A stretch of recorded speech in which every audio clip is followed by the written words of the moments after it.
नमस्कार, मैं Anu Tripathi, voice of king 24 media. आज ये जो चैनल है, ये ग्राम चौकीदारों के लिए समर्पित है। सत्य का उजागर करना, एक सच के रास्ते पर लोगों को चलाना, एक मेरा धर्म और कर्म है। उसी धर्म और कर्म को मैं निभाता हूं। कुछ को तो अच्छा लगता है, इक्का दुक्का को बुरा भी लगता है।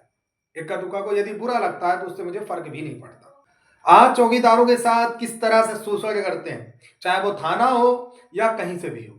कई बार कांड हो जाते हैं, लेकिन उसके बाद भी चौकीदार को समझ में नहीं आता कि आखिर उसके साथ ये अत्याचार क्यों हो रहा है। ये बंटने की वजह से हो रहा है। जब लोग बटेंगे तो कटना तो पड़ेगा, जैसा कि हरदोई में नाक काट दी गई।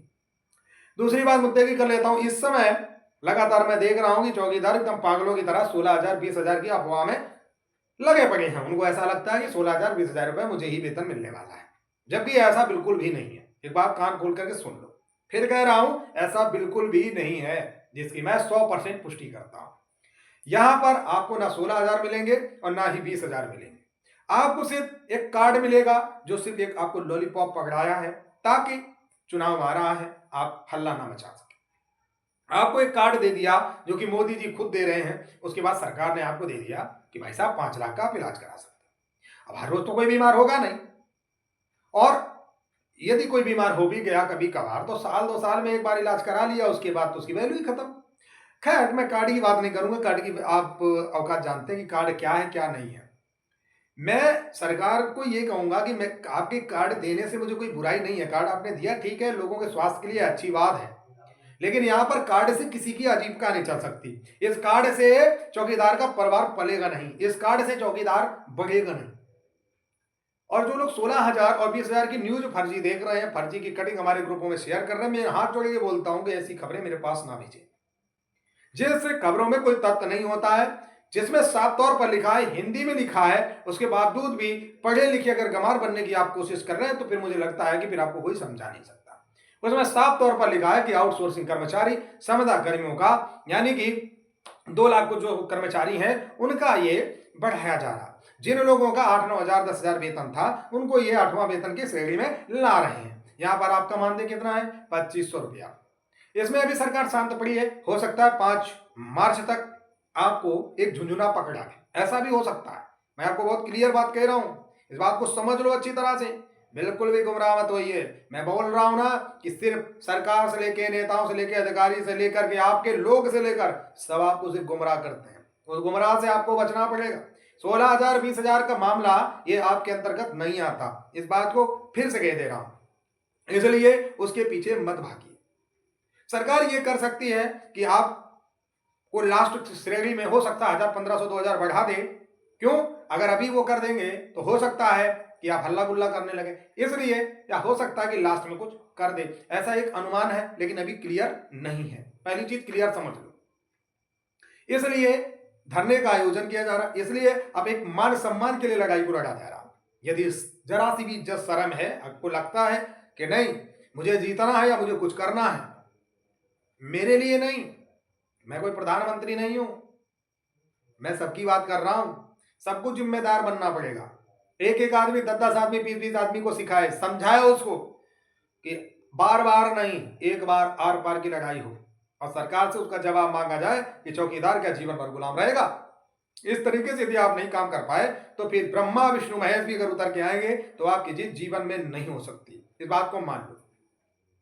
अब आपको बात करूं कि कुछ लोग कोट कोट करते घूम रहे हैं। सच तो यह है, यदि कोर्ट वालों को जरा सी भी शर्म है, आपके कोर्ट से आपत्ति नहीं, आपके लोगों की जो काम करने का तरीका, उससे दिक्कत है। लेकिन अभी भी अगर शर्म में आए, थोड़ा मैं एक रास्ता बता दे रहा हूं। अगर चाहते हो कि कोर्ट से आदेश हो जाए, अगर चाहते हो ना कि कोर्ट से आदेश हो जाए, मेरा मेरा उद्देश्य है ग्राम चौकीदारों का सम्मान बढ़ाना। चाहे वो धरने से बढ़ा लूं और चाहे कोर्ट से बढ़ा लूं।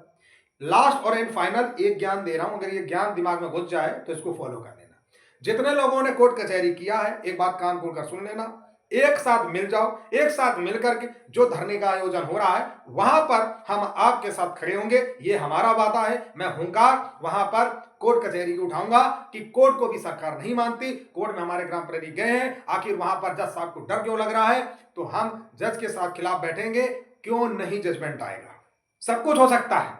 क्योंकि कोर्ट कचहरी में जब आदेश नहीं होता है, जैसा कि आपने भी देखा था 69,000 शिक्षक वाला जो मामला था, वो लोग कोर्ट कचहरी करने के बाद भी धरना कर रहे थे। लेकिन हमारे यहाँ कोर्ट वाले धरना इसलिए नहीं करेंगे क्योंकि उनके अंदर ऑलरेडी पाप है, तो वो नहीं करेंगे।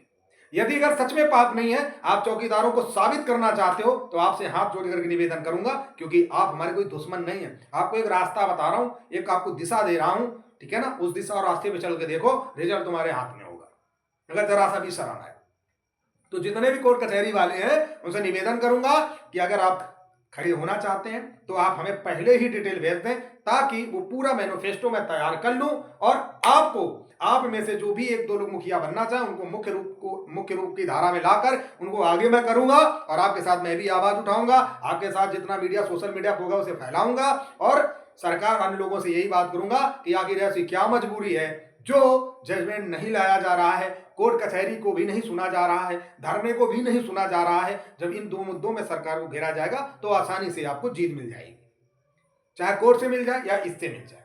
लेकिन यदि आप ये सोच रहे कि एटीट्यूड में कि नहीं मुझे तो कोर्ट का ही सहारा है, तो आप कान खोल के फिर सुन लो। एक बार नहीं कहूंगा, 1000 बार कहता रहूंगा, कोर्ट का जजमेंट 0 बटा सन्नाटा होगा, क्योंकि सरकार जो करेगी अपने मन मर्जी से करेगी। यदि तुम्हारे कोर्ट का जरा सा भी असर होता तो इस बजट में असर दिखाई देता। लेकिन फिलहाल जो अंधभक्त चौकीदार है, मैं उनके लिए वीडियो नहीं बना रहा हूं। अगर आपके दिमाग में घुस नहीं रहा है तो ये आपकी अपनी कमी है, उसे चेक करवा लो। लेकिन जिनको भी हमारी बातें दिमाग में घुस रही हैं तो कान खोल करके सुन लो। लोग फिर कहते हैं कि अन्नू जी आपकी कैसी पत्रकारिता, आप कैसी भाषा का इस्तेमाल करते हो। तो भाई साहब आपको हम बता दें, जो भाषा जिस भाषा में लोग समझना चाहते हैं उस भाषा में मेरी बोलना एक मजबूरी है।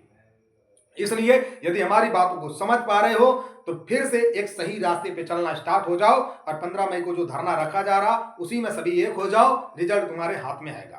15 दिन की कसम खा के बैठो, बाकी काम पूरा मैं करवा रहा हूं। इसके लिए आपको डरना नहीं है, कोई प्रॉब्लम नहीं, कोई समस्या नहीं। ये काम करने पड़ेंगे तभी जाके आपको सफलता का मार्ग प्राप्त होगा। यदि हमारी बातों से सहमत हैं तो अपना कमेंट अवश्य करना, ज्यादा से ज्यादा वीडियो शेयर करना। और जो लोग, फिर कह दे रहा हूं, धरना होगा तो तन मन धन से होगा, एक से नहीं। धन पे यहाँ कोई फिक्स चार्ज नहीं है। यदि आप सहयोग करना चाहते तो अवश्य कीजिए। 88 40 30 92 67 नंबर पर आप बेझिझक सहयोग करें। यदि शर्म आ रही है तो भी कमेंट करके बता दें, क्योंकि सहयोग ही आपको जीत दिला सकता है। क्योंकि वहां जो भी खर्चे होंगे आपके सामने होंगे, वो आप देख सकते हो। यहाँ पर कोई बंधेज नहीं है कि आप 500 भेजो या 200 भेजो या 300 भेजो। मैंने एक उदाहरण के तौर पे बोला कि यदि 1000 लोग 100-200 रुपए इकट्ठा करते हैं तो 2 लाख रुपए जमा होता है। 2 लाख रुपए से आसानी से 2 4 5 6 दिन का खर्चा झेला जा सकता है। क्योंकि स्टेज का खर्च क्या आता है, आपकी शादी घर में होती है, वो आपको पता चल गया होगा। ट्रेन में क्या खर्चा आता है ये भी आपको अच्छी तरह पता है। इसलिए हिसाब किताब देने की आवश्यकता मैं नहीं समझता हूँ। जो भी पैसा है वो पैसा के ही कल्याण में लगेगा, अन्य त्रिपाठी के घर में नहीं जाएगा। ना तो अन्य त्रिपाठी कोई खाने वाला है, क्योंकि हराम का खाना मैं पसंद नहीं करता। जो भी लेना होगा, जो भी खाना होगा, जिस दिन आपका सम्मान बढ़ेगा, दिल से मांगूंगा। जय हिंद, जय भारत।